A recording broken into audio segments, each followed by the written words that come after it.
From the PEP Radio Newsroom, we have this news from Minnesota Governor Tim Walz. Minnesota Governor Tim Walz, a Democrat, compared the violent immigration raids in his state to the Nazis' occupation of Europe during World War II during a Sunday speech where he invoked the memory of Holocaust victim Anne Frank. Walz begged President Donald Trump to have his agents stand down while addressing the public one day after 37-year-old ICU nurse Alex Pretti was shot and killed by United States Border Patrol agents in Minneapolis, and weeks after another Minneapolis resident, Renée Good, was gunned down by an Immigration and Customs Enforcement agent while in her car.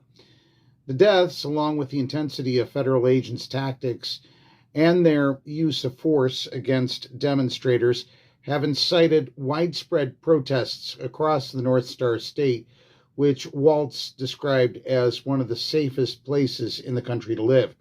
The former Democratic candidate for vice president went on to lament the fact that some young Minnesota residents were living in fear of being detained or possibly killed amid the operations which began last month.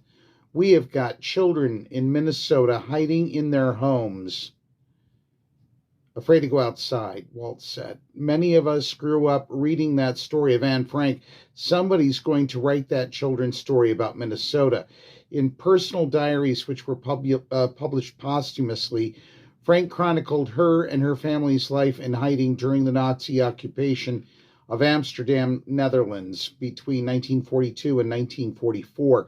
The Franks were eventually captured by Gestapo agents and sent to concentration camps where Anne died at the age of 16. That was at Bergen-Belsen.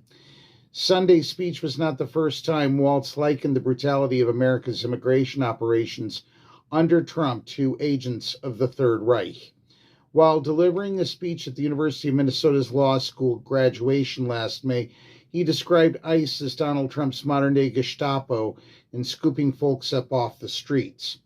They're in unmarked vans, wearing masks, being shipped off to foreign torture dungeons. No chance to mount a defense, not even a chance to kiss a loved one goodbye. Just grabbed up by masked agents, shoved into those vans, and disappeared.